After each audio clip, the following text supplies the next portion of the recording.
오미크론 확진자가 눈에 띄게 증가해감에 따라 일본 정부는 다시 이상한 움직임을 보이고 있습니다. 오래전부터 일본 정부는 사회적 문제가 있으면 근본적인 해결보다는 사실을 은폐하고 잘못을 어떻게든 숨기는 것이 특징이었습니다. 코로나 관련 문제에서도 꼼수와 애매모호한 언어적 표현으로 문제가 없어 보이는 것처럼 만들고 사람들의 시선을 돌리면서 겉으로 드러나는 증세가 잠잠해질 때까지 시간을 끄는 방식으로 일관해 왔습니다. 애매모호한 언어적 표현이 예로서 적기지 공격 능력이나 집단적 자위권 같은 있지도 않았던 이상한 단어를 만들어내서 일본의 군국주의적 부활 정책을 합리화하고, 코로나에 관해서는 원래는 긴급사태 선언이라는 단어를 사용해 오다가 만연 방지 등 중점 조치라는 별도의 신조어를 만들어내서 어떻게든 문제가 심각하지 않은 것처럼 보이게 하는 정책을 펼친 바 있었습니다. 또한 작년 일본은 다이아몬드 프린세스에서 발생한 코로나 감염자 수를 일본의 감염자 통계에 포함시키지 말라며 WHO의 정치적 로비를 펼쳤는데, 일본 정부로부터 $10,000,000를 챙긴 WHO는 일본 영해의 정박한 선박에서 발생한 감염자 수를 일본의 감염자 수 통계에 포함시키지 않는 황당한 행동을 보여주었습니다. 통계 자료에 손을 대고 국제사회의 돈과 힘으로 정치적 압력을 가하는 모습은 이제 중국과 다를 바가 없어 보입니다.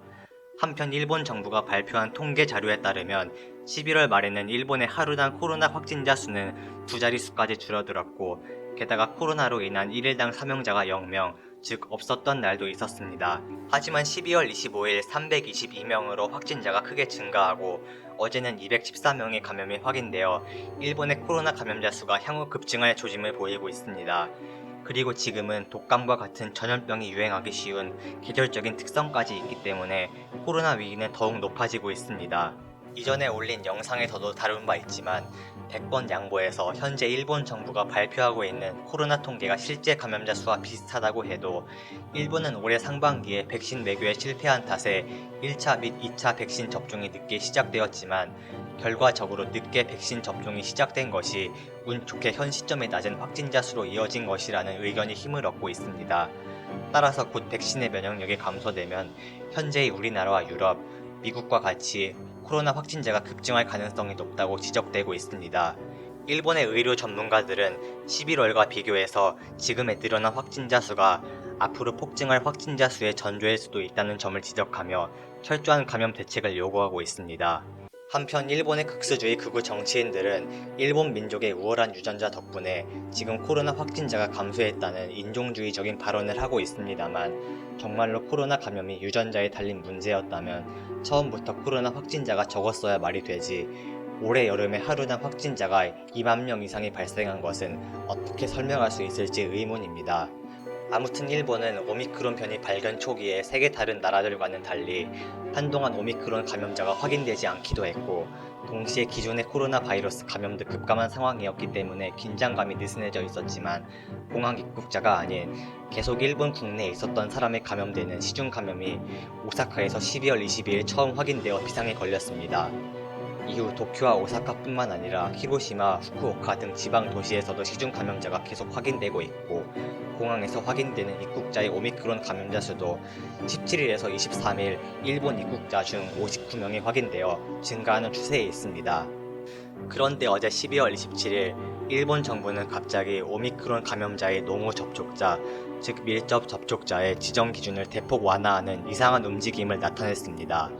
일본 정부는 지금까지는 공항에서 오미크론 변이 감염자가 확진되면 같은 비행기에 탑승하고 있었던 모든 승객을 농후 접촉자로 지정하고, 확진자는 물론 농후 접촉자도 공항 주변의 숙박시설에서 대기하도록 하고 있었습니다.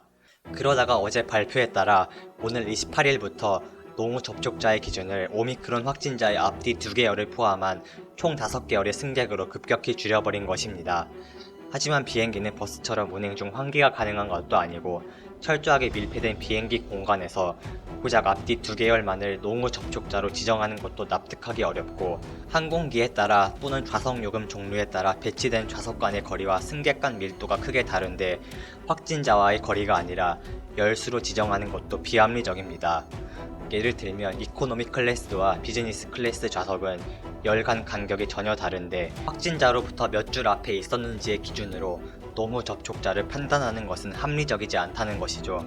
그리고 일본 정부는 코로나 무증상자가 PCR 검사를 받으려면 환자가 한화로 20만원 정도의 PCR 검사 비용을 납부해야 하는 방침을 실시하고 있습니다.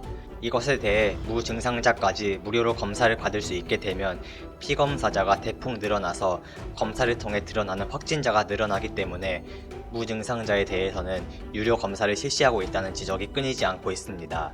게다가 공동체와의 조화를 강요하고 타인에게 매의와 굴을 끼치는 것을 극단적으로 꺼리는 일본 문화의 특성으로 인해 만약 코로나 확진자인 것이 밝혀지면 소속된 집단에서 이지매를 당할 우려 속에 PCR 검사를 기피하는 사람들이 증가하고 있습니다. 오히려 증상에 뚜렷할수록 증상을 숨기고 코로나 검사를 받지 않으려고 하는 아이러니한 현상이 일어나고 있는 것이죠. 실제로 코로나 확진자가 주변 사람들이 눈치를 보다 못해 스스로 직장을 그만두거나 자살을 선택하는 비극적인 사건이 잇따르고 있습니다.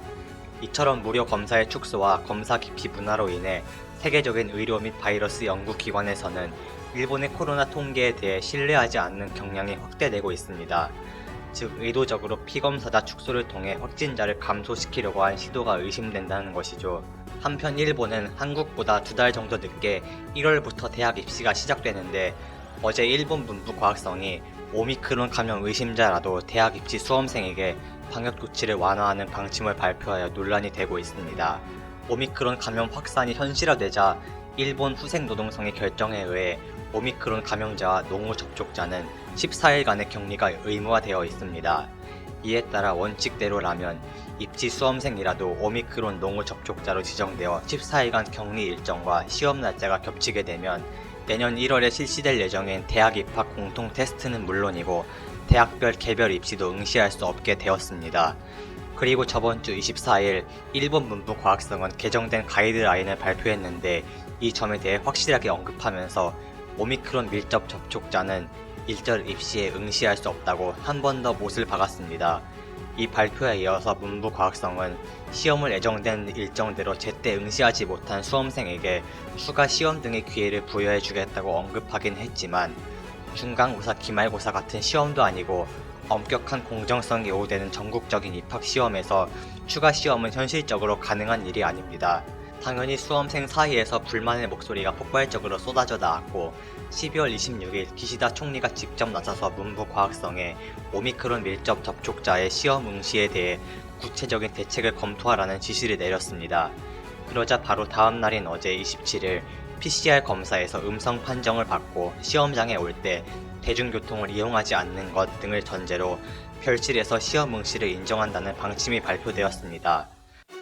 한편 우리나라는 매년 11월이 되면 대학 수학 능력 시험이 치러지는데 일본 언론에서도 매년 한국의 수능 시즌이 되면 수능 관련 보도가 쏟아져 나옵니다. 영어 듣기 시험 시간에는 비행기가 운행을 중지하며 공무원의 출근 시간이 조정되고 시험장 입장 시간에 지각할 뻔한 수험생을 경찰이 오토바이에 태워 긴급히 시험장에 데려다주는 장면 등 매년 똑같은 레퍼토리의 수능 시험 에피소드를 뉴스에 내보내오고 있습니다. 문제는 일본에서는 이런 뉴스조차 한국을 비방하는 혐한의 도구로 이용되고 있는 것입니다. 이러한 일본의 수능 관련 뉴스에는 한국인들은 이 정도로 출신 대학의 인생을 좌지우지할 정도로 대학 입시에 목숨을 걸어야 한다면서 한국은 학벌 차별이 심각한 국가, 한국은 심각한 학력사회라고 폄하하는 코멘트가 항상 따라 붙습니다. 그리고 저 정도로 고작 대학 입시 하나를 위해 국가 전체가 난리판이 되고 수험생이라는 이유로 특혜를 적용하는 것은 공평하지 않다는 뉘앙스를 엿볼 수 있습니다.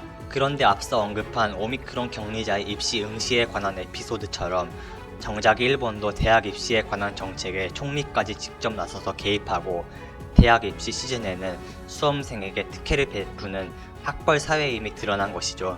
그리고 일본이야말로 한국보다 입시 경쟁이 치열한 것이 현실이며 중학교와 고등학교도 서열화되어 있어서 일본은 대졸 취업에도 이력서에 출신 고교까지 기재하는 것이 일반적입니다. 대학뿐만 아니라 중학교, 고등학교 입학도 입시를 거쳐야 하는 것입니다. 물론 한국도 경쟁 시험을 뚫어야 입학할 수 있는 명문 고등학교가 있기는 합니다만 극소수에 불과하고 고교 평준화가 이루어져 있습니다. 일본은 한 개의 사학법인이 중학교와 고등학교 모두 운영하는 경우가 대다수인데 명문 대학에 가기 위해서는 당연히 우수한 고등학교 출신이 유리하고 명문 고등학교 진학을 위해서는 같은 사학의 중학교에 입학해서 내부 진학을 하는 것이 유리합니다. 따라서 일본의 대학 입시 경쟁은 초등학생 때부터 시작되는 비인간적인 현실입니다. 아무튼 일본 정부 부처가 내린 결정에 대해 좋지 않은 여론의 반응이 나오면 기시다 총리가 직접 나서서 노골적으로 해당 기관에 압력을 가하고 당국이 눈치를 보고 스스로 결정을 변경하는 것은 이번이 처음이 아닙니다. 일본 국토교통성은 12월 29일에 12월 말까지 약 한 달간 일본에 도착하는 모든 국제선의 신규 예약을 정지하도록 항공사에 요청한 바 있습니다. 하지만 자국민도 일본에 입국할 수 없게 되는 상황에 처하게 되면서 여론의 반응이 좋지 않았습니다. 그러자 이번 달 초에 기시다 총리가 국토교통성의 해당 지침에 반대 의견을 표명했고 그 결과 국제선 예약 정지 요청은 취소되었습니다. 양력 설을 세는 일본은 곧 신년 연휴에 들어서게 되어 지역 간 이동이 폭증할 상황에 놓여 있으며 연휴가 끝나면 대학 입시가 본격적으로 시작되면서 수험생의 이동으로 인해 이 역시 지역 간 이동이 급증할 전망에 있습니다. 연말 연시의 이러한 배경 가운데 코로나 감염자 수는 점차 불어날 가능성을 보이고 있는 일본의 앞으로의 대책이 주목됩니다. 코리아 알파였습니다. 감사합니다.